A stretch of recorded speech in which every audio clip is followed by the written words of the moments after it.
People have been asking for the long range meta after the huge update that changed over 20 plus different weapons, and that's what we're going to go ahead and take a look at today. There are different factors you got to consider when you're looking at long range meta. So there's a few factors I considered when building the list. First off, the TTK, is it viable? Can you kill fast enough with this weapon in various modes, regardless if you want to do Rebirth Resurgence or you want to do Caldera BR or Iron Trials? Does this weapon have a place? And all the weapons I'm going to talk about have a place. You could use any of these.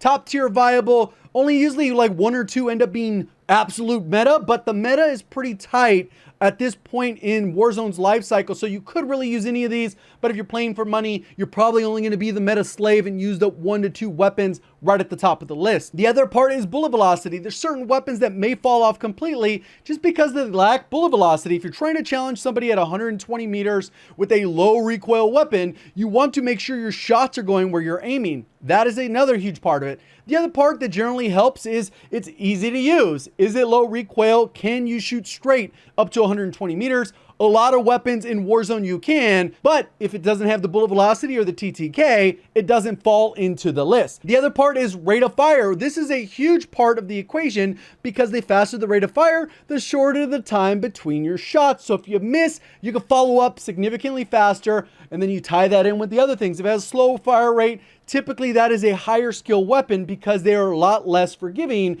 If you miss a shot, you get penalized pretty hard. The other part is the damage per mag. In certain scenarios, a 40 round mag just might not cut it if you're playing Iron Trials, but it might work perfectly for Caldera solos. So there's other factors you got to consider. These ones would be great in pretty much solos, duos, trios, or quads. Even though there's probably a couple outliers that would specialize in solos, they might not necessarily make the list because of those other reasons. Because of that, we'll go ahead and go through the various different options to keep it as easy as possible, knowing that I've considered pretty much all of those variables. We'll start kind of towards the end of the list, and I'll explain each of these reasons why. We have the Milano, which is kind of one of those best all-around sniper support because it's still pretty viable up close, even though it doesn't have an amazing TTK, but it's relatively easy to use at range because it has almost no recoil. And really the only thing that's going to put it down here is because it uses SMG ammo. You'll burn through ammo pretty quickly, and the bullet velocity is on the low end out of all the weapons we'll talk about today. So that build, if you want to kind of mess around, super viable, especially on Rebirth. Caldera, you could get away with it if you know how to push your engagements,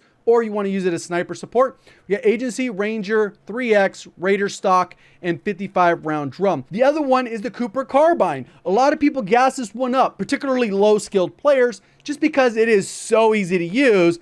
But the big drawback is, even after the buff, it doesn't really hit all that hard, which can be made up for because it's easy to use. The other part is the low bullet velocity. So you got to account for that. That kind of knocks it down, especially for Caldera. Rebirth, you could definitely get away with it because the map is smaller, but this is kind of how it goes. AMAX silencer, Cooper custom, 3-6X or 2.5X, Cooper 45W, tight grip, fully loaded, polymer, hand stop, and lengthen. And then it's pretty much whichever one you prefer because the TTKs in general are fairly close. You can go with the 45 or the 60. Just keep in mind that you'll get a little bit better bullet velocity with the 45 versus the 60. You can see it actually hurts your bullet velocity, which kind of puts it not as bad as maybe the Milano in terms of bullet velocity, but it's not going to be amazing. Then we're going to go ahead and move into our next category, which is still hard to use, but TTKs are still pretty viable, and that's going to be the AS44. This one got a significant buff, and there's a specific set of attachments that make this one go from really hard to use to manageable, especially for a skilled player, and the closer the range, easier to use. So still could be sniper support, even though it's kind of slow, but in general, you could use this long range if you are a skilled player because the TTK is nutty. And the main thing we got to do here, we got MX silencer, the precision barrel, and then we got the 2.5, the 12B custom, steady, fully loaded, stippled grip, lengthen, hand stop, and then the 60 round short, right?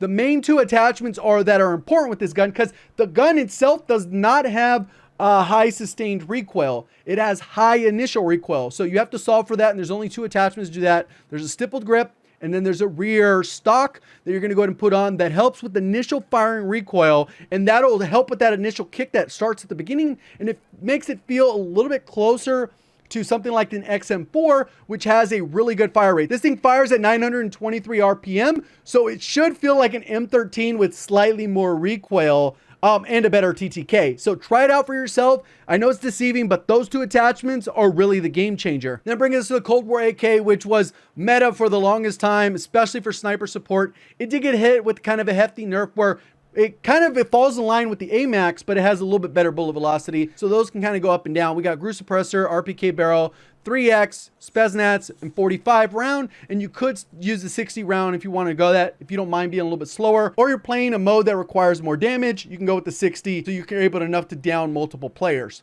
Then that's going to bring us to the AMAX, which I said like is almost even with it. They're very much the same. If you like MW weapons, then this is probably one of the best options you have because its TTK is very competitive in the current meta. So we got Monolithic, Zodiac, Commando, 45 round mag, and then 3X. If you are in keyboard and mouse, a lot of times you can drop the Commando and put on the attack laser, and it's still rather easy to control that recoil. Rebirth, you can definitely go that route to get a little bit faster aim down sight.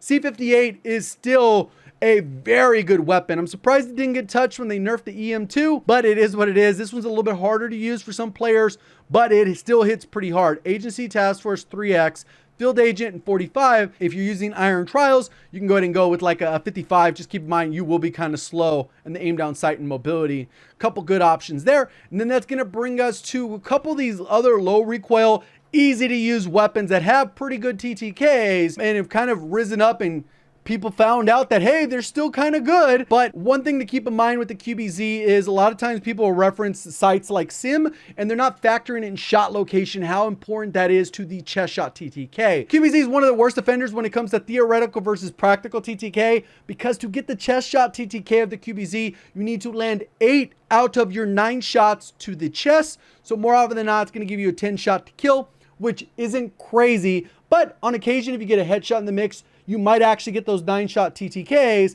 and it'll feel like the gun melts sometimes, and other times it's like, what the heck, how'd the guy get away? Should have died. That's kind of where this fits in, but it's super easy to use. You shouldn't miss a lot of shots. Other than that, that's kind of where it sits. And the class setup for all the Cold War ones are pretty much the same. Agency, Task Force, Field Agent, 60 round. They fixed the fast round mag, so that it's not broken anymore. Then we got the 3X, and then you could go Ranger. Task Force will eliminate pretty much any of the side-to-side wobble. If you go with Ranger, it still kind of goes up and to the right a little bit, which is still pretty easy to control on a controller. Then we get into the Fara, which actually kills very solid, super easy to use.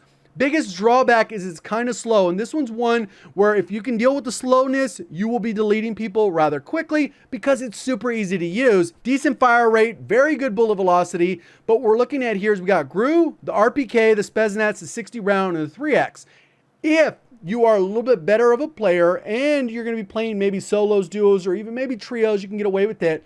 You can actually drop to the Liberator barrel, and you can go to the 45 round fast mag, and that'll allow you to have way faster reload speed so you can get back into action. It'll feel closer to some of the weapons that go higher up because they're a little bit easier and less clunky in the combination. So you got that going for you there, and you can go ahead and use that one. That brings us to the Vargo and the Automaton. The Vargo has been consistently good. It's one of those things that's a little bit easier to use. It doesn't have that initial kick the XM4 does, but in general, it's super easy to use, but again, a little bit slower like the Fara, and that's kind of where it can hurt you. But we got Gru, Task Force, Spetsnaz, 60 round, 3X. Nice gun if you have it unlocked, super easy to use. Then we have the Automaton, which got a slight buff for its long range. Overall, they've kind of slowly pushed the bullet velocity to get better on a lot of the Vanguard weapons. Obviously, they have them in the store, so people can buy them. They're not going to buy them if they're not viable. So pretty much this is kind of the build. We got MX Silencer 600, whatever optic you want, and then the padded, tight grip, on hand, polymer, lengthened 75, and then hand stop. A lot of people ask, well, why are you using MX over Mercury? It kind of just depends on how you feel about the weapon. For the most part, the damage range ends up being irrelevant. Kind of what you're more looking for is bullet velocity, how much recoil control you're going to get out of it. And you could go this route if you wanted slightly more bullet velocity, but in general, you kind of want it to have as low recoil as possible. So you could kind of mix it up and go either or. I think after this update, it's not 100% updated. I feel like it's a negligible difference in bullet velocity that you're mostly getting your most bang for your buck over here in the mag and the barrel. That brings us to the Meta Slave class. XM4 actually got buffed, which we'll talk about in a quick second. And then the STG, that actually has 2 different builds, and neither build is bad. People will argue, why are you using this over this? Why don't you use this? It's like, well, they're both good. Like, you don't have to be such a min-maxer that like a 10 millisecond TTK difference is what's going to stop you from using one gun over the other. It will eventually come down to preference and skill level, and there are a couple different options that you can exchange out. Obviously, like I just talked about, you can use either suppressor if you want. We got the 760 05B, the 2.5, or you can use one of those high zooms. The weighted stock is the best stock.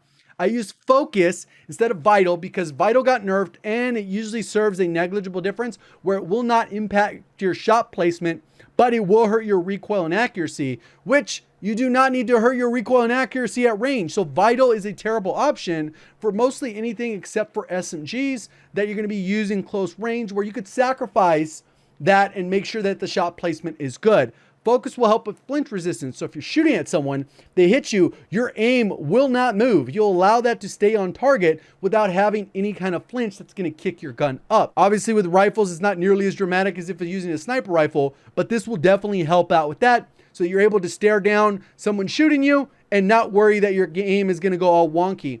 We got polymer, which obviously helps out with that. And lengthen, hand stop, or the carver. Again, I prefer the carver in general for this gun because it has a very little side to side and mostly vertical, and this will help rock that down. I'm not using it for the hip fire accuracy. I'm using it for the recoil control, which is more to pull that part down. Then we have the Gorenko, which is the 50, or you can go with the 60 round. Preference, whatever the heck you want. And I ended up trying these both back to back. I preferred the 50 round, but there's instances where you'd probably, of course, enjoy the 60. So again, that one, try both and see which one you prefer and go with that. And then it comes down to the XM4, which received a slight buff. It received a nerf and a buff, but the nerf impacted close range damage values. The buff impacted all headshot values. Since the last damage did not change, which is where you're typically going to take gunfight, the fact that they increased the headshot multiplier buffed the weapon. So most scenarios, it'll still feel the exact same, but then there's other scenarios where it'll feel a little bit stronger because of the headshot multiplier change. In the standard build, Agency Task Force Field Agent, 60 round and 3x. And that's it. If you made it to this point, like the video. See you guys in the next one. Thank you for watching. As always, have a great day.